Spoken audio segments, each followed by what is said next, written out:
Hello, Cancer. Ito na yung year 2026 reading mo. Silip sa taong 2026.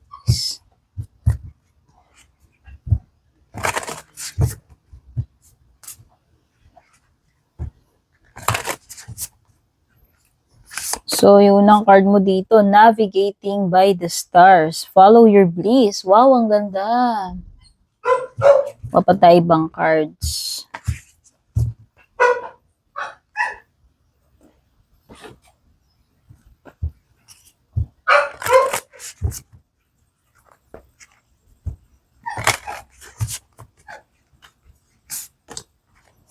Prosperity. Wow. Sige, mamaya pag-usapan natin yan. Latag muna natin yung mga cards mo. So, ang ganda. Meron kang bliss. Meron kang prosperity.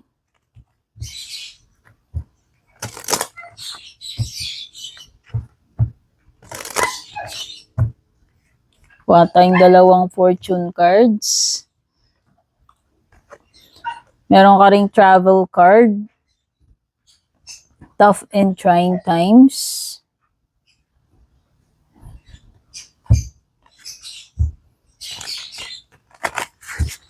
Thank you so much for dropping by, Cancer. Gusto ko lang magpasalamat sa lahat ng nag-like, follow sa aking FB page at na-reach ko na yung 200k followers. Thank you rin dun sa mga patuloy na sumusubaybay sa aking YouTube channel. Sa mga loyal na nag-a-avail ng subscription and membership. Mga loyal na suki natin sa private reading. Mga generous star senders natin.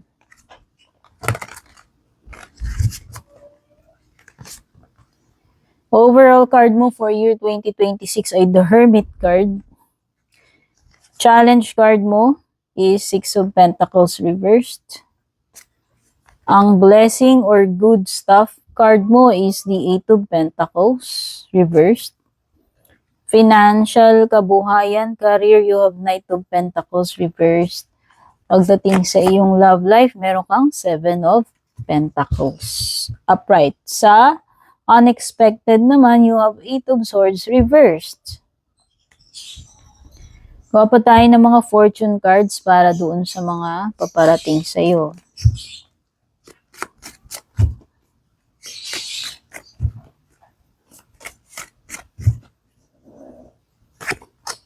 Moon card, frying pan, box, at saka karuwahe. Okay, first oracle card mo is the Navigating by the Stars. So, ito yung mga overall energies sa itaas, ano? Para sa akin itong Navigating by the Stars, parang para sa akin ito ay isang path na maaaring tatahakin mo ngayong 2026. Pero, ang maganda about dito sa path na sinasabi na ito is, ito yung path patungong bliss. Ang sinasabi dito sa card mo is, trust mo yung gut mo, have faith na merong higher power or divine power na nagdidirect sa iyo, papunta sa iyong bliss, which is yun yung path na tatahakin mo ngayong 2026. So, maniwala ka, and i-allow mo kung ano mang guidance tong darating sa iyo galing sa divine. Kasi yun yung mag-open doon sa path papuntang bliss. No? Whatever itong path to bliss ay ito yung path na magbibigay sa iyo ng joy, fulfillment, happiness, contentment. So, ang sinasabi dito sa card mo is trust this divine guidance, relax, be patient, and i-follow mo lang itong path na tinuturo sa iyo ng divine. No? Ito ay sign na ngayong 2026 ay ikaw ay divinely guided. No? Ang lahat ng bagay is going according to a wonderful plan para sa iyo. Be Be faithful, be patient, and confident as well. Okay, next. Overall energy mo is prosperity lies ahead. So, magandang balita yan, no? So, yung unang lumitaw na baraha dito is about a specific path na ikaw ay i-guide ng divine. Tapos, meron namang lumilitaw dito na prosperity. Ang isa sa mga paparating sa iyo ngayong year 2026. So, maganda yan, ano? Etong card na to, lumalabas usually kapag merong something related sa kaperahan, no? Kumbaga, minsan kapag may mga katanungan ka regarding financial or minsan lumilitaw din tong card na to kapag pag dinadoubt mo yung self-worth mo. Pero ang sinasabi dito sa card mo is you can have what you want this year, including material things. So kasi ito ay Numunin Taurus ito eh. Ang nire-represent nito ay Pentacles, no, yung material plane. So yun na nga, may sinasabi dito na most likely makukuha mo kung ano itong want mo ngayong year 2026, including material things or sa kaperahan. Pero kailangan na maging confident ka, wag mong i-doubt yung sarili mo, no? Okay. Parang may sinasabi dito na the more you value yourself, others will value you too.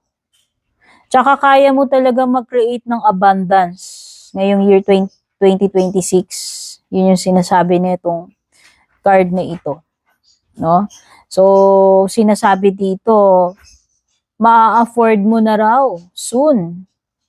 Kung ano man itong mga bagay na gusto mong bilhin, itong mga goals mo, dinidream mo na mga gusto mong ma-acquire, mabili. Okay, at ito rin yung year na ito na yung year na mapapamper mo yung sarili mo kasi meron kang abundance, may prosperity, may bliss. Lipat na tayo sa mga fortune cookie cards mo. So, yung unang fortune cookie card mo is travel. So, anything related to travel, baka, magiging, hindi ko alam kung may mga specific na goals ka na pupuntahan ngayong year 2026, pero ibig lang sabihin nun, maliwanag na maganda yung magiging kapalaran mo when it comes to pagta-travel, ano. So, merong sinasabi kasi dito, long distance communication will open up your life. O baka LDR din. O, hindi lang yung mga sa bucket list mo na mga pupuntahan eh. Mga destination na gusto mong ma-accomplish ngayong 2026. Meron ding binabanggit dito about a long distance communication or connection, no? Basta itong pagta-travel mo, ito ay magbibigay ng mga exciting new experiences para sa iyo, new connections. Pwede ring itong mga 2026, itong pagta-travel mo ay magbigay sa iyo ng mga opportunities, career advancement, no? Next fortune cookie card mo naman tough and trying times. Tough times ahead, yun lang. So hindi lang naman porke masagana ka sa material, sa kaperahan, alam mo yun, hindi naman in all areas. Meron kasing sinasabi dito na tough and trying times.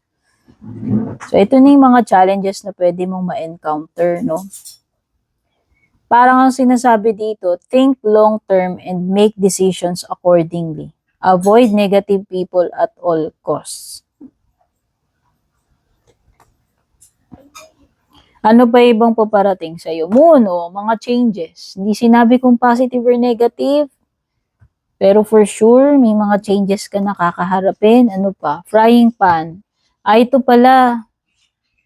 Bakit may tough and trying times? Kaya nga i-avoid mo daw negative people. Kasi ayan no, may mga trouble and accusations. May mga ma-encounter kang ganyang mga tao. Magkakaroon siguro ng mga conflict, no?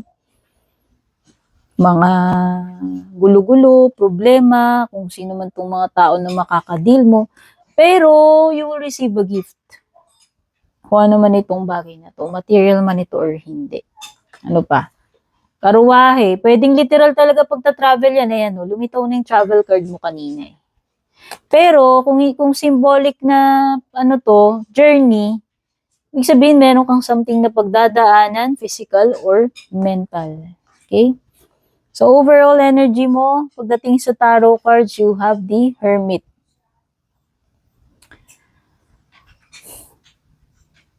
Oh, meron ka talagang journeying. Aside doon sa physical na pagta-travel, lumitaw din itong journey na physical mental. Meron kang Hermit card. Inward journeying ito. So, ito is self-reflection, Cancer. Siguro mas may mga etong year na to is magiging focused ka sa sarili mo. Parang siguro itong kabuuan ng 2026 is gugugulin mo sa pagre-reflect sa sarili mo eh. So, hindi ko alam kung bakit, no? Or, it could be na itong year na to is a year of solitude para sa'yo. Although may mga nakikita kasi ko dito na sinasabi potential na mamimit mo, pero baka kasi this is a sign ng pagiging single pa rin. So, yung iba, kung mga nagpaplano kayo, ay kung iniisip ninyo kung ito na bang year na to yung mamimit ninyo yung mapapangasawa nyo, magtataydanat kayo, baka hindi pa. Solo flight mode kasi ito eh, para sa akin. May mga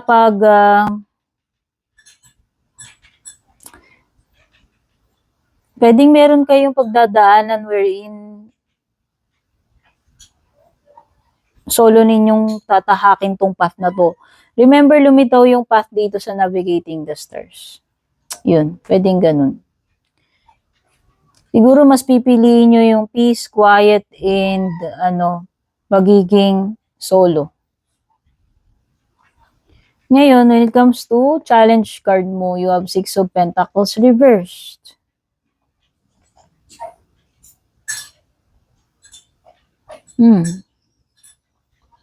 Especially sa connections mo, mahihirapan ka na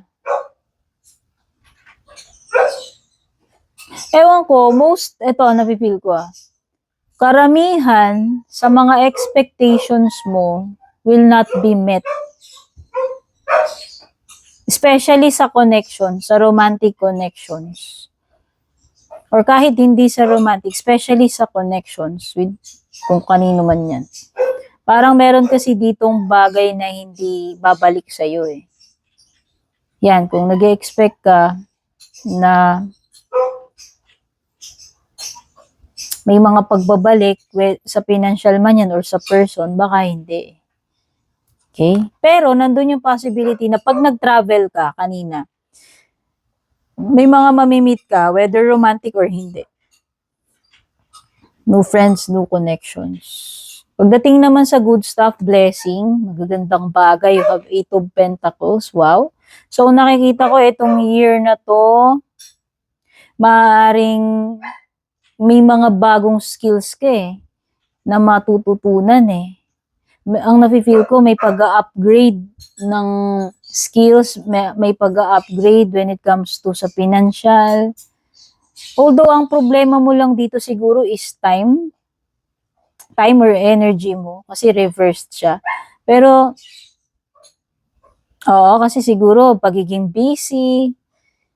Pero meron kang maa-acquire dito ng mga bagong skills, knowledge na magagamit mo para mas maging competitive ka, mas umangat yung position mo or yung kinikita mo kung negosyo man yan. So, iba, pwedeng ito ay sideline, other sources ng income, or mga bagay o mga investment or something na mga pagkakaabalahan mo. No hobbies. No skills, no hobbies. Pwede rin naman. Pagdating sa financial kabuhayan mo, you have Knight of Pentacles. Naku, meron something dito na mabagal na mabagal. So, consistency, patience ang key pagdating sa lahat ng related sa pera, sa trabaho, sa investment, no? Kailangan maging steady, maging persistent ka doon sa path mo, sa goal mo na yan.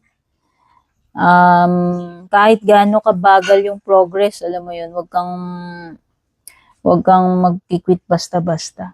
Maging patient ka lang, tuloy-tuloy mo lang yan. Okay? Ngayon, when it comes to love life, connection, Seven of Pentacles. Right. May potential. Sabi ko nga, di ba parang may person dito na maaaring ma-meet mo through traveling. Sa ibang lugar, yun, for sure. Meron ding lumitaw doon na parang LDR. May potential to. May potential with this person. Kaya lang, this is para sa akin, mabagal yung magiging facing netong connection na to. Kailangan na maging patient kayo sa isa't isa. Pero may potential kayo. Parang matagal bago mag-develop siya. Okay? So, pwedeng earth sign.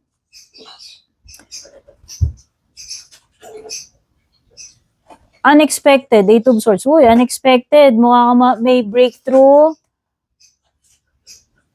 May breakthrough with the Eight of Swords reversed. May mga realizations din. So, nakikita ko rin dito makakaalis ka na sa isang situation na maaaring matagal kang naging stuck doon. Okay? Pwedeng problema, pwedeng something related sa sarili mo, matagal mo na tong binabattle sa sarili mo. Kasi nga, ewan ko, meron something dito na mga deep reflections tungkol sa sarili mo. Ito yung mga inner conflict to, usually related sa sarili mo to. So, yun yung good news yun kung ako tatanungin. Hindi mo yung expect na, okay, gagraduate ka na dyan, mayalis mo na yung sarili mo dyan. No? So, yung mga majority ng signs na lumilitaw dito, maraming pent. So, Taurus, Virgo, Capricorn. Pero pwede ring may Virgo. Okay? So, yan yung reading mo. God bless. Blessed New Year pala na paparating sa inyo, Cancer. At don't forget to like, follow, or subscribe. Babu.